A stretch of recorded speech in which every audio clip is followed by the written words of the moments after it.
Definitely, 100%. Now, I can't remember. Did they delve into at all like solutions, a pathway forward, what the future might look like? What can we do?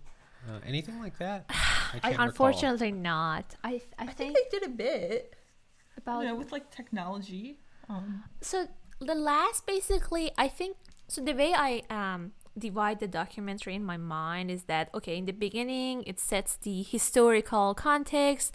The mid part was mostly about the policy and the state policy in regard and the mechanism behind it, that forced basically some of the laws, some of the bills to become into law.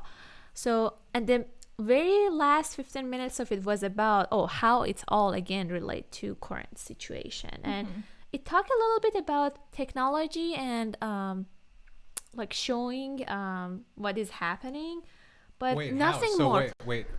How would technology help? Like robots? No, basically what they meant by technology, they like meant YouTube and the conversation, because basically it was the same thing as YouTube and Twitter and like just like broadcast, just media, like broader reach, like tech for broader reach of like knowledge and basically it was just to start and force the conversation.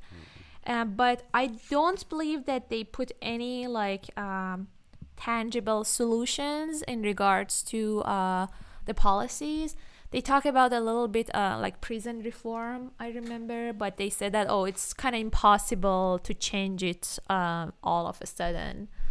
And prison reform is not possible. If you decriminalize drugs, I think that might be a kick in the, you know? Mm-hmm. I mean, if we believe, right, that the war on drugs was not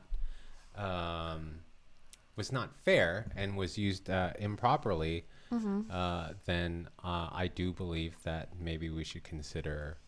I believe that you should just decriminalize all drugs. I think there's an example in Portugal, but regardless, okay, we're here in the United States, and I just there's so many elements to it. First of all, if someone says you can't do something, your biological inclination is to consider wanting to do that. Second of all, right, if people turn to drugs, that means that they have, possible mental, they're dealing with some sort of like mental struggles, mental health issues, right? So we need to address that as well and provide help for them.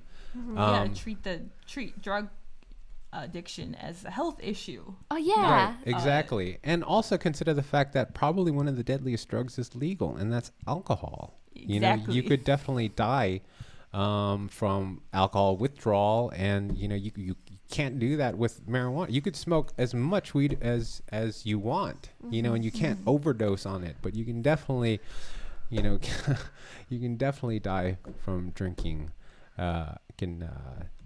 Liver problem and liver. If your dependency is too much, then chronic but that's like completely legal, and I don't think it should be illegal. We saw what happened with that, right? Especially like during the pandemic and stuff. Like, okay, fine, I guess people who can handle it, it should be an opportunity for them.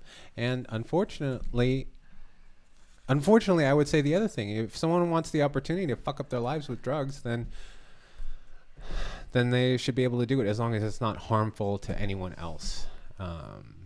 So that, and I think that would be a big boost in terms of rectifying the war on drugs and getting away from these like private prisons with who are self-serving.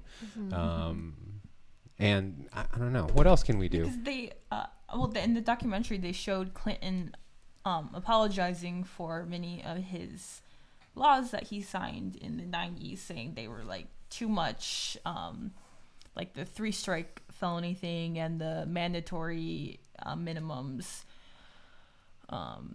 But as they point out in the documentary, like, it's great that he admitted his mistake, but what's he going to do about it now? Yeah, like, what he can do. And why was he on board with the war on drugs to begin with? It's because so like the strategy strategy for the Democrats to finally win over the Republicans. Yes.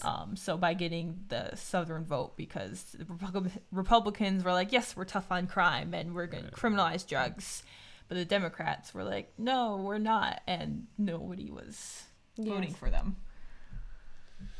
I mean, at least he admits it, but wow. Yeah, see, this whole system's broken. Like, where's the incentive and the motivation for these politicians? His was to get elected, to be a candidate to, be able to get support from super PACs and big donors and things like, so once again, our interests are not aligned. The public interest and politicians and big corporations, we're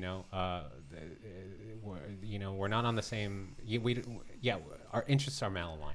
Yeah, they will do what they think they have to do in order to get power and profit. Right, exactly. And because what is the incentive of politicians is to get reelected, as you said, and the incentive for like corporations is to,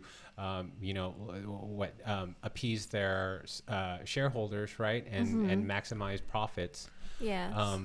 So the incentive isn't, the well-being of the citizens, here. And until we kind of do more to align that root cause, then you can legislate and reform all you want, but these are just not going to be any significant or substantial improvements, in my opinion.